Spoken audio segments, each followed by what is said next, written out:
Here's a quick look at what institutes have to offer featuring the Japan Foundation Japanese Language Institute. Specifically, we're looking at the 2026 training program for Japanese language teachers. Now, this particular opportunity is for non-native K-12 Japanese language teachers in the United States. And this is an opportunity, a professional opportunity for language proficiency and professional skills.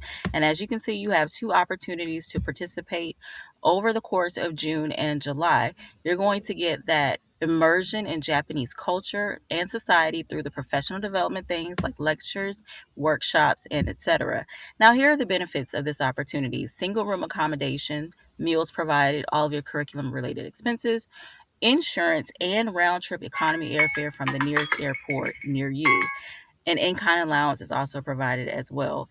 This is a real opportunity, y'all. So if you are a non-native K through 12 Japanese language teacher, you can apply for this by February 27th, 2026, 5:30 p.m. Pacific.